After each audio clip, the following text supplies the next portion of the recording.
Plot দুর্নীতির ৩ মামলায় শেখ হাসিনার ২১ বছরের কারাদণ্ড। জয় পুতুলের ৫ বছর করে সাজা। এখতিয়ার বহির্ভূতভাবে প্লট বরাদ্দ আদালতের পর্যবেক্ষণ। শেখ হাসিনার রায়ে আদালতকে প্রভাবিত করা হয়নি বলছে বিএনপি।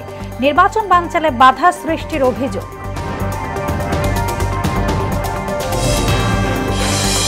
জাতীয় নির্বাচন ও গণভোটের চাপ সামলাতে প্রস্তুত কমিশন। ইসির রূপরেখা অনুযায়ী মাঠের দায়িত্বে থাকবে আইন শৃঙ্খলা বাহিনী। এবং ঢাকা সহ দেশের বিভিন্ন অঞ্চলে ফের ভূমিকম্প। রাজউকের নকশা বহির্ভূত কোনো ভবন না করার নির্দেশ প্রধান উপদেষ্টার।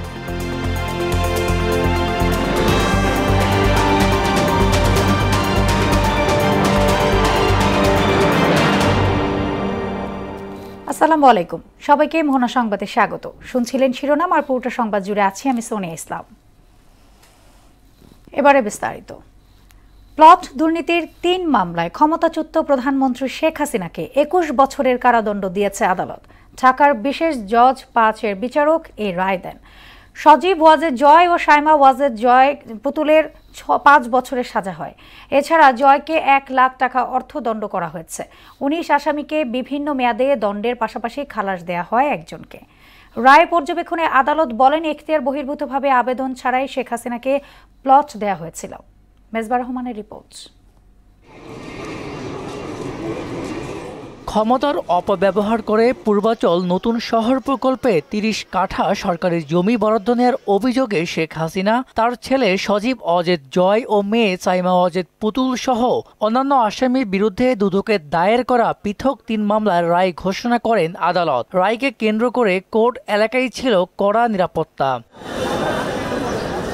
৩ মামলায় শেখ হাসিনাকে ৭ বছর করে ২১ বছর, সজীব ওয়াজেদ জয়কে ৫ বছর কারাদণ্ডের পাশাপাশি ১ লাখ টাকা অর্থদণ্ড ও সাইমা ওয়াজেদ পুতুলকে ৫ বছরের কারাদণ্ড দেয়া হয়। যে মামলায় শেখ হাসিনা প্রধান আসামি এবং উনি এই ৩টি মামলাই আসামি হিসাবে আছেন, ওনার সাজা হচ্ছে ৭ বছর করে ৩-৭ ২১ বছর। দুদকের আইনজীবী দেলোয়ার জাহান রুমি জানান, শেখ হাসিনা পরিবারের সদস্য সহ মামলার মোট আসামি ২৩ জন। রাজউকের সাবেক প্রশাসনিক কর্মকর্তা সাইফুল ইসলাম সরকারকে খালাস দেওয়া হলেও বাকিদের বিভিন্ন মেয়াদে সাজা হয়। ভবিষ্যতে যারা রাষ্ট্র পরিচালনায় থাকবেন অথবা যারা সরকারি কর্মকর্তা রয়েছেন অথবা এই ধরনের সুযোগ নেওয়ার যাদের আসলে সুযোগ রয়েছে তাদেরকে তাদের জন্য এই রায়টা মানে দৃষ্টান্ত হিসাবে আপনার রেখেছে।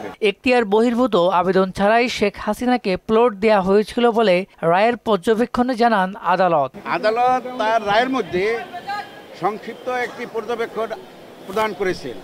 সেই পর্যবেক্ষণে উনি উল্লেখ করেছেন যে একজন দেশের প্রধানমন্ত্রী যে তথ্য গোপন করতে পারে, মিথ্যা হলফনামা দিতে পারে, এটা তার কাছে বিশ্বাসযোগ্য হয় নাই। সে অবাক হয়ে গেছে। এই রায়ের মাধ্যমে দেশে সুশাসন প্রতিষ্ঠিত হয়েছে বলে জানান রাষ্ট্রপক্ষের আইনজীবী আবুল কালাম আজাদ। কোনোটাই বিচারের ঊর্ধ্বে নয়। আজকের এই রায়ের মধ্যে একটা দৃষ্টান্ত স্থাপন করলেন যে ভবিষ্যতে সরকার প্রধান হইলেও বা সরকার প্রধানের কন্যা হয়েও দুর্নীতির মাধ্যমে অর্জিত কোনো সম্পদ সুযোগ নাই। সরকারের সর্বোচ্চ পদে থেকে শেখ হাসিনা ও তার পরিবারের সদস্যরা ক্ষমতার অপব্যবহার করে যে সীমাহীন দুর্নীতি করেন তার চিত্র ফুটে উঠেছে এই রায়ের মাধ্যমে। মেজবা রহমান, মোহনা সংবাদ, ঢাকা। শেখ হাসিনার রায়ে আদালতকে প্রভাবিত করা হয়নি বলে দাবি করলেন বিএনপির সিনিয়র যুগ্ম মহাসচিব রুহুল কবির রিজভী। প্রেস ক্লাবে ডাক্তার মিলনের শাহাদাত বার্ষিকীর আলোচনায় তিনি এই কথা বলেন। এ সময় গণতন্ত্র উত্তরণে নির্বাচনের বিকল্প নেই বলে মন্তব্য করেন বিএনপি চেয়ারপারসনের উপদেষ্টা আমানুল্লাহ আমান। স্বাধীনতা বিরোধীরা নির্বাচন বানচালের চেষ্টা করছে বলে অভিযোগও করেন তিনি। মফিউর রহমানের রিপোর্ট। জাতীয় প্রেস ক্লাবে আয়োজিত স্বৈরাচার এরশাদ বিরোধী গণ অভ্যুত্থানে শহীদ ডাক্তার শামসুল আলম খান মিলনের ৩৫তম শাহাদাত বার্ষিকী উপলক্ষে আলোচনা সভার আয়োজন করে ৯০-এর ডাকসু ও সর্বদলীয় ছাত্র ঐক্য। এতে এরশাদ বিরোধী আন্দোলনে উত্তাল সেই সব দিনের কথা স্মরণ করেন তৎকালীন ছাত্রনেতারা। পরে আলোচনায় অংশ নিয়ে বিএনপির সিনিয়র যুগ্ম মহাসচিব রুহুল কবির রিজভী এরশাদের ধারাবাহিকতায় শেখ হাসিনা স্বৈরাচার হয়ে ওঠার প্রসঙ্গ তুলে ধরে বলেন, দুজনেই গণতন্ত্রকে ছুরিকাঘাত করেছেন। হোসেন মোহাম্মদ এরশাদের চরিত্র এবং শেখ হাসিনার চরিত্রের মধ্যে কোনো পার্থক্য নাই বলেই তারা বারবার পরস্পরের বিরুদ্ধে নানা কথা বলার পরেও একটি চূড়ান্ত মুহূর্তে তারা একত্রিত হয়েছেন, হ্যান্ডশেক করেছেন এবং একসাথে মিলে গণতন্ত্রকে ধারালো ছুরি দিয়ে জবাই করেছেন। অনুষ্ঠানে সভাপতি আমানুল্লাহ আমান বলেন, নির্বাচন বানচালে স্বাধীনতা বিরোধীদের চেষ্টা কাজে আসবে না। বন্দি বিনিময় চুক্তির আওতায় হাসিনাকে ফিরিয়ে আনার প্রত্যয় জানান তিনি। তার এবং তার দূষণদের বিচার শুরু হয়েছে এবং এই বিচার অবিলম্বে কার্যকর করতে হবে। বন্দি বিনিময় চুক্তি আছে বাংলাদেশের সাথে, তাকে ফেরত আইন অনুযায়ী দিতেই হবে। অতএব বিচার হবে বাংলাদেশে। গণতান্ত্রিক রাষ্ট্র প্রতিষ্ঠায় নির্বাচনের বিকল্প নেই বলে মন্তব্য করেন বিএনপির স্থায়ী কমিটির সদস্য নজরুল ইসলাম খান। গণতন্ত্র প্রতিষ্ঠার লক্ষ্যে একটা অবাধ সুষ্ঠু নির্বাচন হোক, আর সেই নির্বাচনের বিজয়ের মাধ্যমে আমরা জনগণের কল্যাণের জন্য কি করব এটা আমরা আলাপ করব। ডাক্তার মিলনের জীবন উৎসর্গের মধ্য দিয়ে দেশে স্বৈরাচার পতনের ধারা শুরু হয়েছিল বলেও মন্তব্য করেন তিনি। শহীদ ডাক্তার মিলন তার লড়াইটাও ছিল গণতন্ত্রের জন্য। এর আগে ঢাকা মেডিকেল কলেজ প্রাঙ্গণে শহীদ ডাক্তার মিলনের কবরে শ্রদ্ধা জানান বিএনপির সিনিয়র যুগ্ম মহাসচিব রুহুল কবির রিজভী, ডাকসুর সাবেক ভিপি ও বিএনপি চেয়ারপারসনের উপদেষ্টা আমানুল্লাহ আমান সহ দলটির সিনিয়র নেতারা। ডক্টরস অ্যাসোসিয়েশন অব বাংলাদেশ ড্যাবের পক্ষ থেকেও শ্রদ্ধা জানানো হয়। মফিউর রহমান, মোহনা সংবাদ, ঢাকা।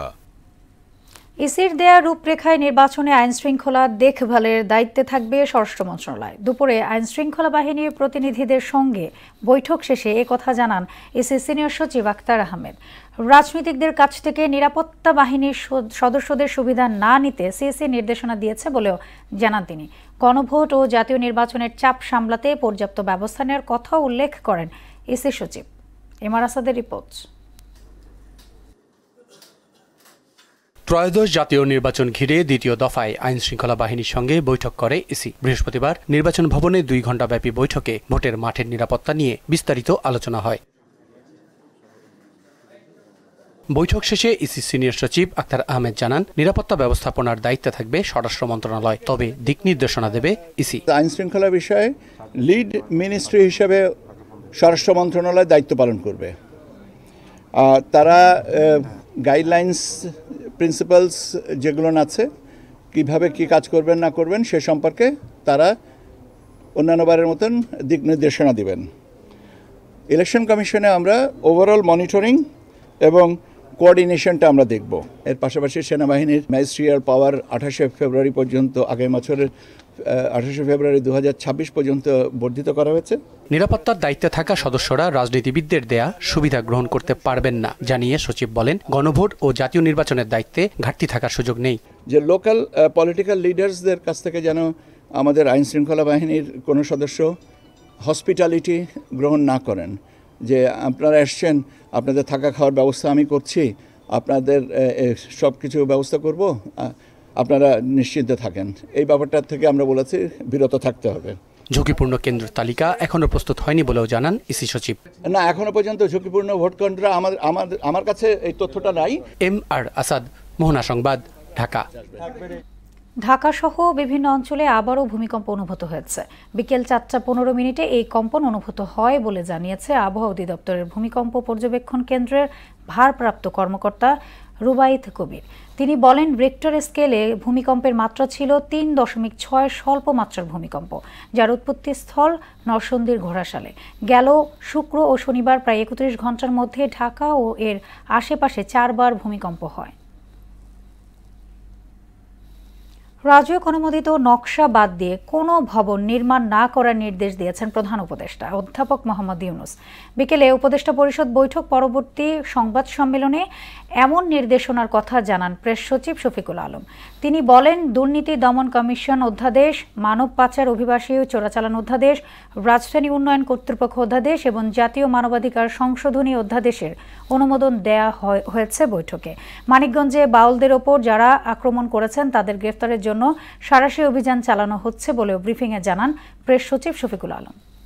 এটা পাস করার সময়, এটা অ্যাপ্রুভ করার সময় ক্যাবিনেট একটা অনেক লম্বা একটি ডিসকাশন করেছিলেন। তার মধ্যে আমাদের মাননীয় চিফ অ্যাডভাইজার নির্দেশ দিয়েছেন, বলেছেন যে আপনারা জানেন যে পুরো সারা বাংলাদেশেই এখন অনেক জায়গায় গ্রামে গ্রামেও 4তলা 5তলা বিল্ডিং হচ্ছে, কিন্তু কথা হচ্ছে যে এই বিল্ডিংটা কি বাংলাদেশের ন্যাশনাল বিল্ডিং কোড মেনে হচ্ছে কিনা।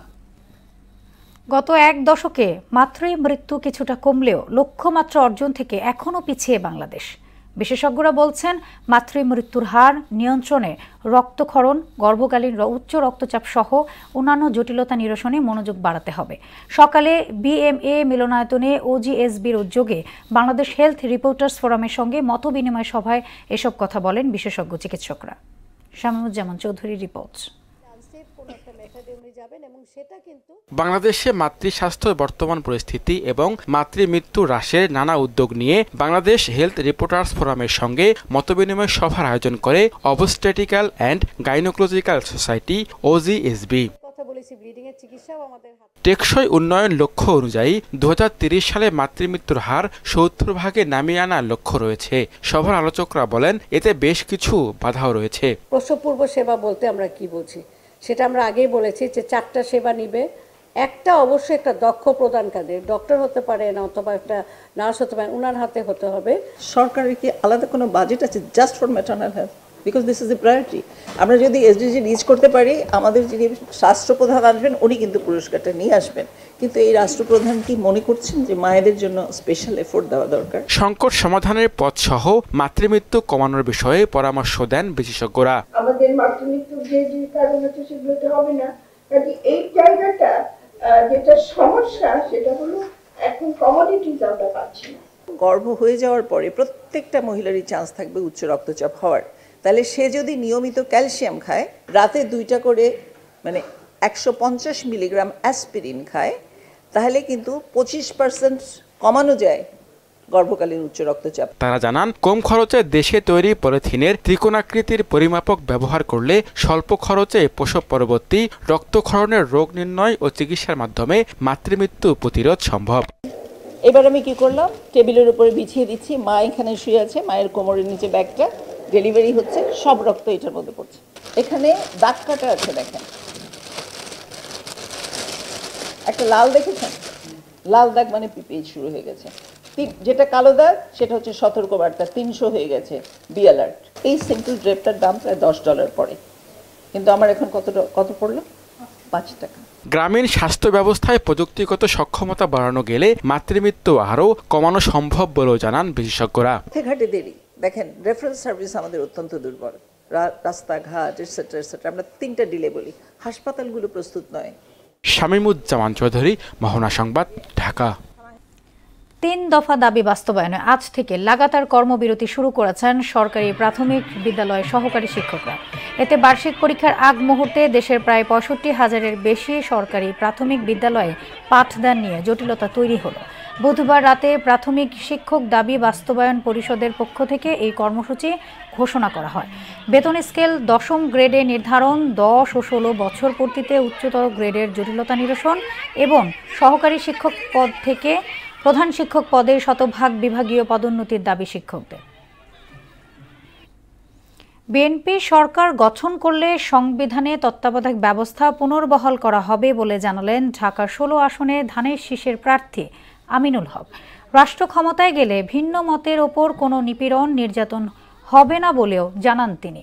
দুপুরে রাজধানীর পল্লবীতে মোহাম্মদিয়া ইসলামিয়া মাদ্রাসার সবক সমাপনী অনুষ্ঠানে আমিনুল হক অভিযোগ করে বলেন, আওয়ামী লীগ সরকার আলেম ওলামাদের ওপর অনেক জুলুম করেছে। এ সময় ধর্ম নিয়ে রাজনীতি না করতে সবার প্রতি আহ্বান জানান তিনি। গত 17 বছর ওই স্বৈরাচার বিরোধী দলের উপরে, ভিন্ন মতের উপরে যেভাবে জুলুম, নির্যাতন, নিপীড়ন চালিয়েছে, আমরা বাংলাদেশ জাতীয়তাবাদী দল বিএনপি, আমরা যদি আগামী ফেব্রুয়ারি নির্বাচনে আপনাদের ভোটে ধানের শীষের প্রতীক নিয়ে নির্বাচিত হতে পারি, আমরা যদি সরকার গঠন করতে পারি, আমরা কখনোই কোন বিরোধী মতের উপরে কোনো জুলুম, নির্যাতন, নিপীড়ন করব না। মিরপুর কলেজে একাদশ এবং অনার্স প্রথম বর্ষের শিক্ষার্থীদের ফুল ও কলম দিয়ে বরণ করে নিয়েছে কলেজ শাখা ছাত্রদল। সকালে মিরপুর কলেজে ছাত্রদলের আহ্বায়ক মওদুদ আহমেদ ও সদস্য সচিব শরীফুল ইসলাম সুমন শিক্ষার্থীদের বরণ করে নেয়। এ সময় কলেজটির অধ্যক্ষ মোহাম্মদ বাসেদ ঠাকুরের সভাপতিত্বে প্রধান অতিথি হিসেবে উপস্থিত ছিলেন কলেজটির গভর্নিং বডির সভাপতি সাইদুর রহমান, কলেজের গভর্নিং বডির অন্যান্য সদস্য সহ মহানগর পশ্চিম ছাত্র দলের সাধারণ সম্পাদক আকরাম আহমেদ। পক্ষ থেকে আনুষ্ঠানিকভাবে বরণ করে নিচ্ছি। তোমাদের পদচারণায় আমাদের এই আঙিনা, এই ক্যাম্পাস সদা মুখরিত হবে এবং তোমরা পিতামাতার যে উদ্দেশ্য, সেই উদ্দিষ্ট কর্ম তোমরা আশা করি সম্পাদন করতে পারবে। দেশীয় জাত আধুনিক প্রযুক্তি, প্রাণী সম্পদে হবে উন্নতি, এই প্রতিপাদ্যকে সামনে রেখে দেশে প্রথমবারের মতো শুরু হয়েছে জাতীয় প্রাণী সম্পদ সপ্তাহ। এই উপলক্ষে মানিক মিয়া এভিনিউ থেকে একটি বর্ণাঢ্য র্যালি বের করা হয়। বিভিন্ন সড়ক প্রদক্ষিণ করে র্যালিটি শেরেই বাংলা নগরের পুরাতন বাণিজ্য মেলা মাঠে গিয়ে শেষ হয়। এতে নেতৃত্ব দেন মৎস্য ও প্রাণী সম্পদ মন্ত্রণালয়ের উপদেষ্টা ফরিদ আক্তার। চট্টগ্রামের রাউজান গত 1 বছরে যেন খুনের রাজ্যে পরিণত হওয়া জনপদ। সরওয়াত বাবলা হত্যার মতো প্রকাশ্য গুলির ঘটনা সহ কয়েকটি হত্যাকাণ্ডে আতঙ্ক এখনও কাটেনি। তবে বাবলা হত্যার পর বদলে গেছে দৃশ্যপট। মাঠে নেমেছে র্যাব ৭ ও জেলা পুলিশ, বিভিন্ন জায়গায় চলছে অভিযান, উদ্ধার হচ্ছে অস্ত্র, ধরা পড়ছে আসামি। রিয়াজউদ্দিনের প্রতিবেদন জানাচ্ছেন আফরিন পপি। বন্দরনগরী চট্টগ্রামের রাউজান গেল 1 বছরে যেন খুনের রাজ্যে পরিণত হওয়া এক জনপদ। চাঁদাবাজি ও প্রভাব বিস্তার সহ রাউজান পাহাড়ি অঞ্চল হওয়ায় বাড়ছে খুনের মতো ঘটনা। তবে মাঠে নেমেছে র্যাব ও পুলিশ। নিয়মিত অভিযানে অস্ত্র উদ্ধার সহ ধরা পড়ছে আসামি। অস্ত্র উদ্ধার সহ প্রতিদিনই ধরা পড়ছে আসামি জানিয়ে র্যাব ৭-এর কোম্পানি কমান্ডার বললেন, অশান্ত রাউজানে শান্তি ফেরাতে সব ধরনের অভিযান চলবে।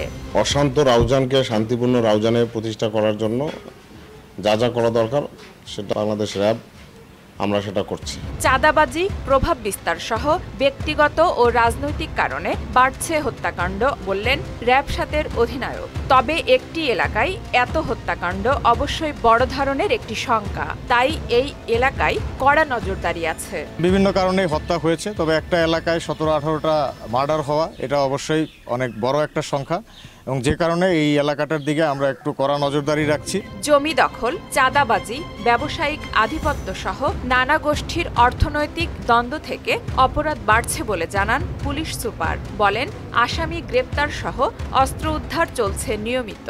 মোট অস্ত্র প্রায় 650-এর অধিক অস্ত্র উদ্ধার হয়েছে এবং আসামি গ্রেপ্তার হয়েছে প্রচুর পরিমাণে। আমরা মামলা হয়েছে 80-টির উপরে, আসামি গ্রেপ্তার হয়েছে 130 বা 40-এর মাঝামাঝি এরকম আসামি গ্রেপ্তার হয়েছে এবং প্রতিনিয়ত এটা চলমান, এটা একটা জায়গায় থেমে নেয়। সন্ত্রাসীদের কোনো দল থাকে না, সন্ত্রাসীদের কোনো রাজনৈতিক পরিচয় থাকে না। সন্ত্রাসীদের পরিচয় সন্ত্রাসী, তাদের পরিচয় তারা অপরাধী। অর্থনৈতিক আধিপত্যের দীর্ঘদিনের দ্বন্দ্ব না থামলে রাউজানের অস্থিরতা থামবে না, এমন আশঙ্কা স্থানীয়দের। আফরিন পপি, মোহনা সংবাদ। শেষ করব মোহনা সংবাদ, যাবার আগে শিরোনামগুলো আরও একবার।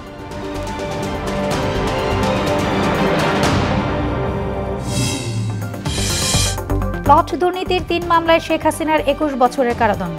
জয় পুতুলের 5 বছর করে সাজা, এখতিয়ার বহির্ভূতভাবে প্লট বরাদ্দ, আদালতের পর্যবেক্ষণ। শেখ হাসিনার রায়ে আদালতকে প্রভাবিত করা হয়নি বলছে বিএনপি। নির্বাচন বানচালে বাধা সৃষ্টির অভিযোগ।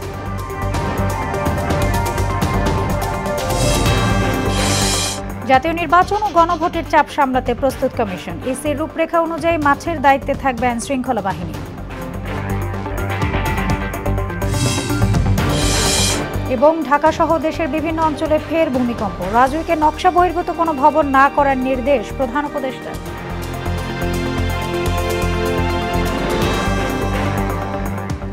এই ছিল মোহনা সংবাদে। পরবর্তী সংবাদ রাত 9টায়। এর আগে সন্ধ্যা 7টায় দেখবেন সংবাদ এক নজরে। মোহনার সবশেষ খবর জানতে ভিজিট করুন www.mona.tv। সংবাদ দেখতে পারেন ফেসবুক, ইউটিউবে। এতক্ষণ সঙ্গে থাকার জন্য ধন্যবাদ সবাইকে।